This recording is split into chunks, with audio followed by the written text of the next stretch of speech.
안녕하세요 여러분. 오늘은 한국의 혼인율과 이혼율에 대한 2024년 통계를 정리해 보겠습니다. 결혼과 이혼은 개인뿐만 아니라 사회 전반에 걸쳐 영향을 미치는 중요한 이슈인데요. 과연 올해 한국의 결혼과 이혼은 어떤 변화가 있었을까요? 지금부터 함께 살펴보시죠. 먼저 2024년 한국의 결혼 건수는 지난해보다 소폭 증가한 모습을 보였습니다.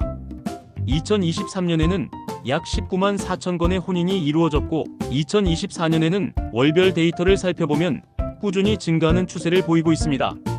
특히 9월에는 전년 동월 대비 18.8%라는 큰 증가율을 기록했는데요.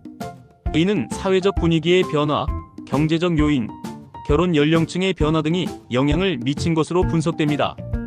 조혼인율, 즉 인구 1000명당 혼인 건수는 3.8건으로 지난해와 비슷한 수준을 유지하고 있으며 평균 초혼 연령은 남성이 34.0세, 여성이 31.5세로 나타났습니다.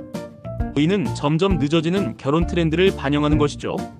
30대 초반이 여전히 결혼을 가장 많이 하는 연령대이며 경제적 안정과 개인의 커리어 형성이 중요한 요소로 작용하고 있는 것으로 보입니다. 한편 이혼율은 전반적으로 감소하는 경향을 보이고 있습니다.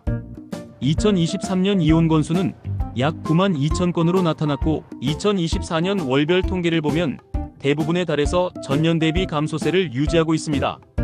특히 6월의 경우 전년 대비 7.5% 감소한 7,207건의 이혼이 이루어졌습니다. 하지만 9월에는 전년 대비 0.4% 증가한 7,531건으로 다소 반등하는 모습을 보였습니다. 조이혼율은 1000명당 1.8건으로 지난해와 비슷한 수준을 보였으며 평균 이혼 연령은 남성 49.9세, 여성 46.6세로 나타났습니다. 이는 결혼 생활이 길어질수록 이혼을 결심하는 부부가 많아지고 있음을 시사합니다. 이혼 사유를 살펴보면 성격 차이가 가장 큰 비중을 차지하며 경제적 문제와 가족 갈등 등이 뒤를 이었습니다. 또한 혼인 지속 기간별로는 59년차 부부의 이혼이 가장 많았고 그 다음으로 4년 이하의 신혼부부, 그리고 30년 이상 함께한 부부 순으로 나타났습니다. 이러한 변화의 원인은 무엇일까요? 결혼율이 증가한 이유 중 하나로는 결혼에 대한 인식 변화가 있습니다. 한동안 비혼과 만혼이 트렌드로 자리 잡았지만 최근에는 가정을 꾸리는 것에 대한 긍정적인 분위기가 다시 확산되고 있습니다. 또한 정부의 결혼장려 정책도 영향을 미쳤을 가능성이 있습니다. 신혼부부 대상의 주거 지원, 출산, 장려 정책 등이 결혼을 결정하는 데 있어 중요한 요인으로 작용하고 있습니다.